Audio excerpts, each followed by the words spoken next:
In 2016, I didn't expect it really. You know, I mean, I was also like 15 at the time, um, and I didn't know that much about politics, but looking back, we should have expected a Hillary Clinton loss. 2020 was uniquely different. It was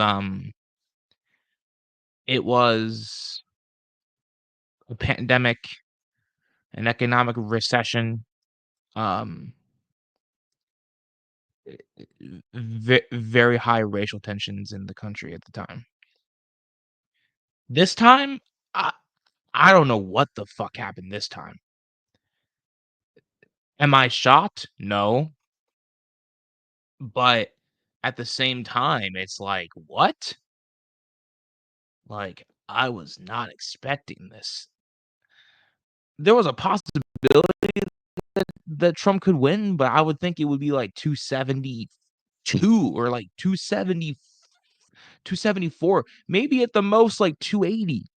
Bro's gonna win every swing state, every one of them. Like, what? What? Homie's gonna win every swing state, bro.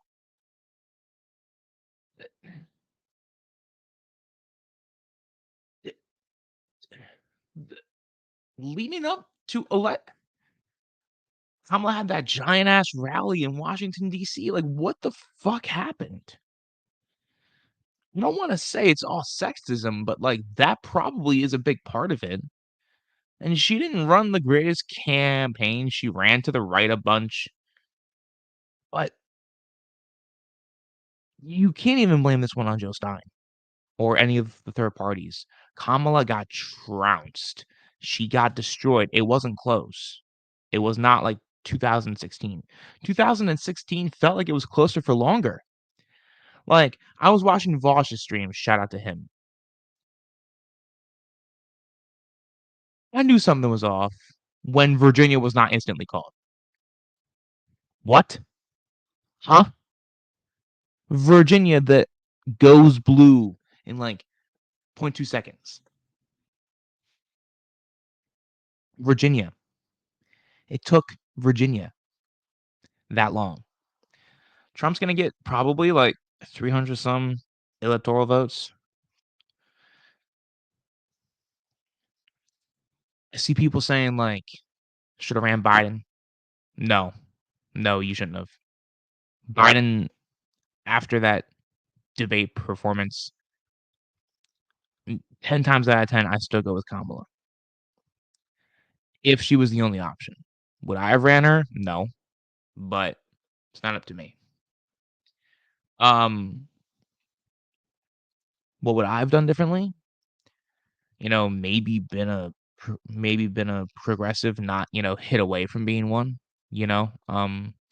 Instead of trying to kowtow to the right, you be a fucking economic populist, what a Democrat is supposed to be. Not, you know, we're gonna be tougher on the border than Trump is, you know? Like the those people didn't vote for you, Kamala. You didn't let Tim Walz go out there and do his thing, based as governor, best governor in the country, and I'm in Pennsylvania, and the governor of Minnesota is better than my governor, sorry to say. Um, Also, the pollsters were completely wrong. Um, and in future elections, if we have any going forward, no matter if the Democrat is leading by 30 or if the Republican is leading by 42, we cannot trust what they say, no matter what happens. Now, there is there is a caveat to this whole thing because there is a chance that there was some foul play. I'm not sa I'm not saying that that's confirmed or nothing. There there's no sufficient evidence to point that out. So don't don't go out there and being like, this was rigged, it was cheated, it was stolen. No, don't do that bullshit again. Do not do that bullshit again. It was annoying as hell the first time that Trump won. I don't want to hear it again. I've had to hear MAGA for the last 4 fucking years say that he didn't lose in 2020. Okay? It was already bad enough to hear that. I don't need to hear anything here. All right? There really are no positives on the electoral front. The Democrats got wiped out in the Senate. The Democrats are probably going to lose the House.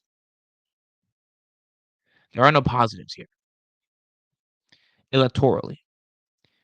But I think one positive that came out of this is that we know who um we know where everyone stands. I think that's a nice thing to know. We know everybody's um motives. And I think that once once the smoke clears and once the dust has been settled, and once Trump gets back in office, because it's happening now. It's happening now. The, the the thing is, there's no point in being doomer, because you can't turn back the clocks. You can't you can't change it now, you know? So you just have to live with it, you know? And I speak kind of from a place of privilege. I'm a straight white person. So I will not probably suffer as badly as some others are going to. Um that being said, women, um I'm sorry. We let you down. Um LGBTQ people, we let you down. Because Trump's going to have the Supreme Court, he's going to have the House, the Senate, the governorships, most of them. He's he's going to have everything, and nothing's going to be able to stop him. So, whatever terrible stuff he plans on doing, it's going to happen either way now. And you just have to roll with it and make the best out of it, do what you can. It's not going to be easy um for any of us really. If that 20 cent if that if that 20% tariff thing really does happen, if that becomes true, well, then the economy's lost within the first, like, 4 or 5 months of his term. So, that'd be nice. At least then we'll get to see, like, the meltdowns online about how we shouldn't have voted him in, like, no fucking shit. Like, you're gonna notice that as soon as that happens. World War III is definitely an inevitability now, so that's nice. Um,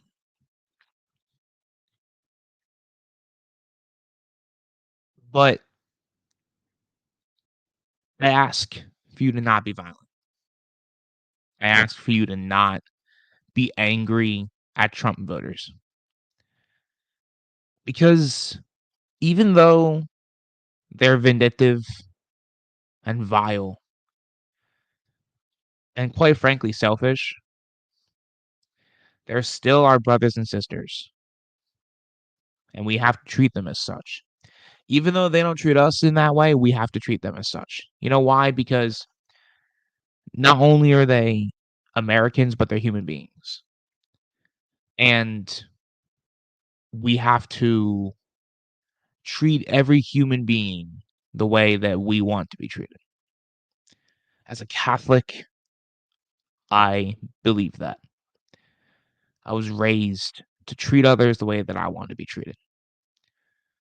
So we have to respect Trump supporters as people, despite how delusional we might believe that they are, how delusional they really are, how easily they're conned, how they don't care about others, only themselves.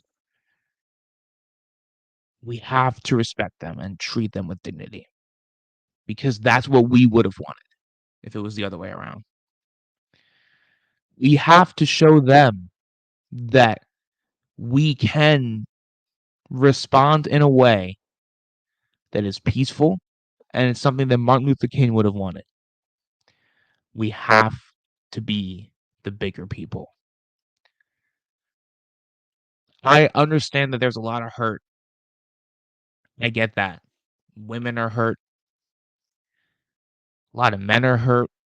People of color, people of all races and creeds and ethnicities and different backgrounds are hurt by this. And I am too, as someone who was a Trumper when I first got into politics, then was deep into Bernie Sanders, voted for him in the primary in 2020. Then Biden won, and I didn't care anymore. Then Trump announced he was running for a second term, and I cared again. And, I tried my best to get as many people as I as I could to see the error in their ways of supporting Donald Trump, and I'm proud. The thing that I can take as a silver lining is that I'm proud that I've gotten so many people to see the light when it comes to him. I've gotten so many people to understand. So I take that as a positive. We survived him before, and you have to keep a positive mindset. And if you are religious, pray, pray, pray. And you just have to accept that what happened happened, and you have to make the best of it. And there's no easy way through this, but I just don't want people to be all doom and gloom because you have to think of it like this. If he doesn't change the safeguards of our Constitution, it's only 4 years. And we've survived him once. And I think we will survive him a second time. It's just not going to be easy. It's going to be worse this time. But the American people have spoken. And if this is what the country as a whole wants, then we have to accept it. We want to crash and burn, so be it. I'll still be along for the ride. I'm an American until the day that I die. I bleed red, white, and blue, and I always will. And I know that y'all do too. If you like what you saw, like and subscribe. I'm gonna go take a shower. I haven't slept.